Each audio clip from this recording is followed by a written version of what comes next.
La Bosnie-Herzégovine peine à répondre de façon adéquate aux problèmes de handicap chez les enfants, selon un rapport de l'UNICEF publié en 2018. En avril, un tribunal a ordonné à une école d'accepter un élève, le jeune Slavko Msrevic, qui avait été expulsé pendant 3 ans après son diagnostic d'autisme. Je suis à Sarajevo pour rencontrer une autre famille qui a un enfant autiste. Ils se sentent rejetés par l'État. À 5 ans, Vedad a de la chance, il a un trampoline dans sa chambre. Mais contrairement aux autres enfants de son âge, il n'ira pas à l'école en septembre car il est autiste. Pour ses parents, le système éducatif ne fournira pas le niveau de soutien dont il a besoin.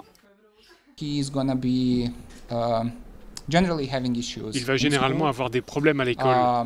Il est à un niveau de développement où il n'est adapté ni à une école spécialisée ni à une école ordinaire. Vedad est accueilli actuellement 5 heures par jour dans le jardin d'enfants d'organisations non gouvernementales, mais à l'école primaire, l'État ne lui fournira que 2 heures par jour. La communauté scientifique estime qu'un soutien précoce aux enfants autistes est essentiel pour éviter qu'ils ne soient placés en institution plus tard. Dans cette maison, les ceintures sont reines. Vedad enlève la ceinture de tous ceux qui rentrent chez lui. L'autisme, c'est quelque chose avec lequel vous vivez. Il y a des défis, mais c'est votre enfant et vous l'aimez, quoi qu'il en soit. Mais c'est le pays et le système qui vous causent tous ces casse-têtes et tous les problèmes. Comment on se sent? On se sent rejeté.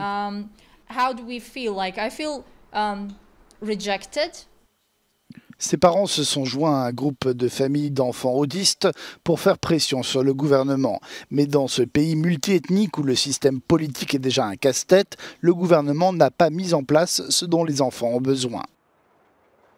Nous avons en Bosnie pas moins de 14 ministères de l'éducation. Donc si vous voulez instituer un changement majeur et un changement de philosophie sur la manière dont nous procédons pour l'inclusion, sur notre éducation spécialisée ou la façon d'introduire de nouvelles pratiques, c'est super difficile.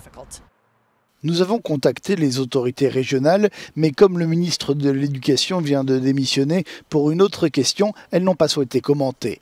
Slavko Msrevic, le garçon qui se bat pour sa scolarisation, a attiré l'attention de la communauté internationale sur la situation en Bosnie.